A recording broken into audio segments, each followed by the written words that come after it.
Esse fenômeno de batismo com fogo, língua estranha, reteté, mover do espírito, da forma pentecostal ou neopentecostal falando, começou em Los Angeles, Califórnia, no dia 9 de abril de 1906, na rua Bonnie Brae, em uma reunião na casa de alguns evangélicos batistas que convidaram William Seymour para dirigir o culto. William Seymour era filho de escravos, não sabia ler e nem escrever, era cego de um olho e não sabia pregar. Ele não era bom em oratória. Na verdade, ele mal sabia se expressar. E hoje, William Seymour é tido como um grande teólogo, um grande professor, um grande doutrinador, quando na verdade ele mal sabia pegar em uma caneta.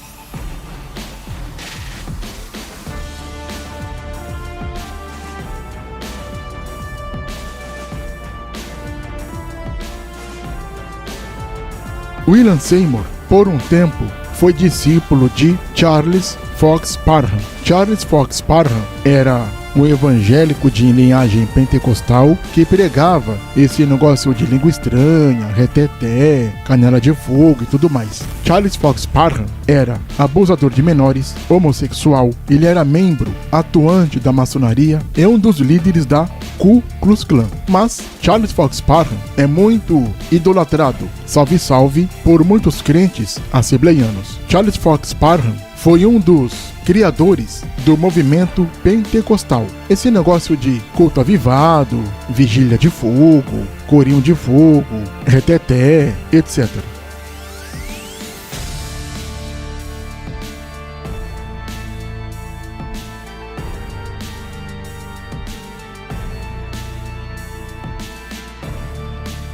E com o passar dos dias, na rua Bonnie Brae, várias pessoas começaram a falar em línguas, entrar em mistério, receber o tal fogo do espírito que eles chamam, e foi aquele fuzuê, aquele banzé no oeste, é um fogo no cabaré, é mais ou menos isso. E os cultos na rua Bonnie Brae ficaram muito populares. Brancos e negros, todos juntos, gritando, urrando, pulando, se esgoelando, rolando no chão, se jogando, entrando em transe e etc., faziam a maior algazarra, dizendo que Deus estava lá presente no meio deles. A gritaria, o barulho, se ouvia a quarteirões de distância. Chegou um ponto que os cultos da rua Bonnie Brae não comportava mais pessoas. De tanta gente que tinha nestes cultos da rua Bonnie Brae, a varanda da residência veio a desabar devido ao peso que a multidão fazia. E não era só o peso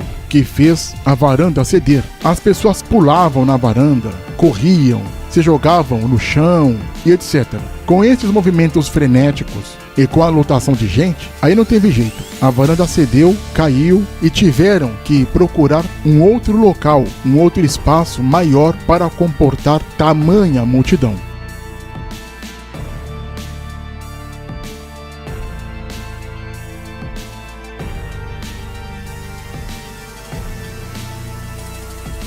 Com isso, os líderes religiosos alugaram um rústico edifício de madeira na rua Azusa, ainda perto do centro de Los Angeles. Este prédio, anteriormente, havia abrigado uma igreja metodista. Esta igreja metodista era uma igreja para negros e, posteriormente, este galpão tinha sido usado como cortiço e depois como estábulo. E agora é o imóvel para comportar os religiosos do reteté. Imediatamente, as reuniões religiosas atraíram a atenção da imprensa porque não apenas lotou, superlotou. Aglomerações incríveis se faziam na porta e na rua. O principal jornal da cidade mandou um repórter ao local e ele escreveu o que ele via presenciado. O artigo foi intitulado com o seguinte tema: A Estranha Babel de Línguas. Este tema foi publicado porque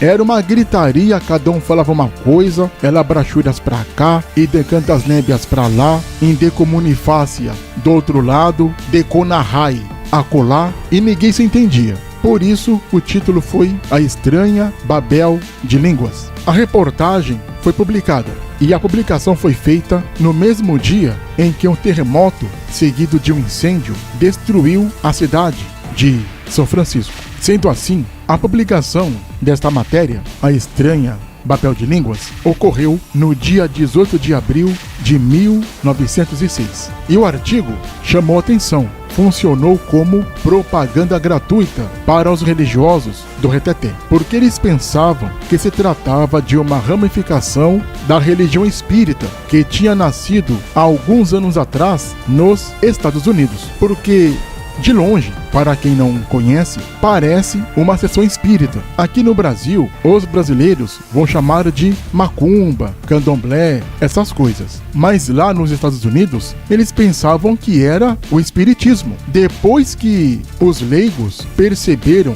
que se tratava de um novo tipo de religião que professava a fé em Cristo, eles acharam esquisito. E ainda é esquisito, porque isso não é de Deus. E mais um motivo para as pessoas acharem que se tratava de sessão espírita é que muitos médiuns espíritas estavam neste culto evangélico pentecostal, este culto do fogo puro, do reteté e etc.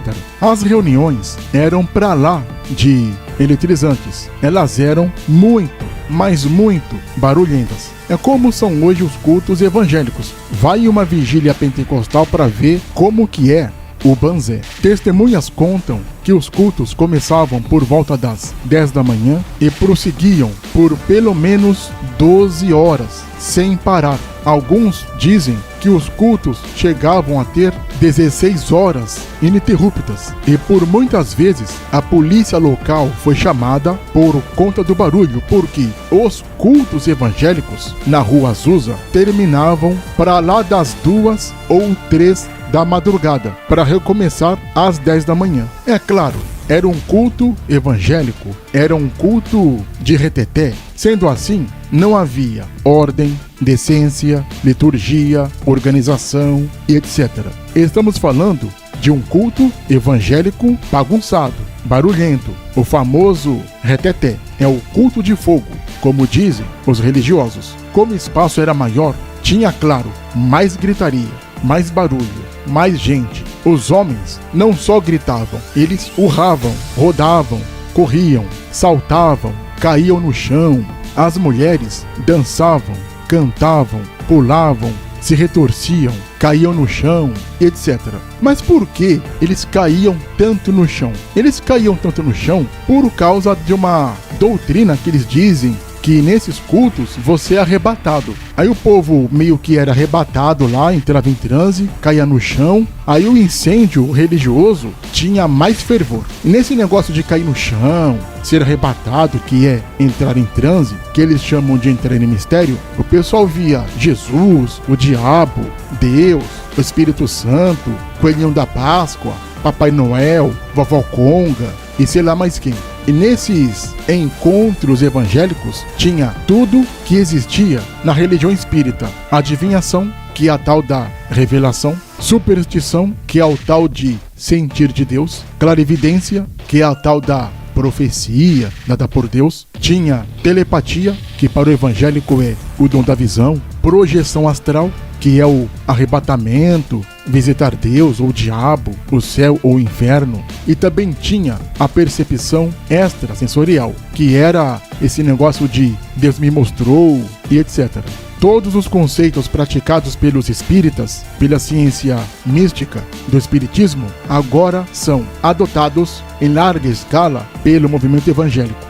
E começou nesses cultos aí. Uma reportagem da época fornece para nós um retrato fidedigno de como eram os primeiros cultos evangélicos barulhentos na Rua Azusa em 1916. Assim diz, abre aspas: eles clamavam e faziam grande barulho o dia inteiro e também noite adentro. Eles corriam, pulavam, tremiam todo o corpo e gritavam com toda a sua voz. Faziam rodas, tombavam sobre o assoalho coberto de serragem, sacudindo-se, esperneando e rolando no chão. Eles afirmam estar cheios do espírito. Eles têm um caolho, analfabeto e negro como seu pregador, que fica de joelho a maior parte do tempo. Ele não fala muito, mas pode ser ouvido ele gritando: arrependei-vos, arrependei-vos. Então permanece na mesma atitude de oração. Eles cantam repetidamente a mesma canção. Fecha aspas. Esta citação está publicada na obra intitulada O Consolador Chegou e também na obra Azusa History, ou seja, História da Rua Azusa, e também no International Center for Spiritual Renewal, ou seja, Centro Internacional de Renovação Espiritual, do dia 17/8/2007.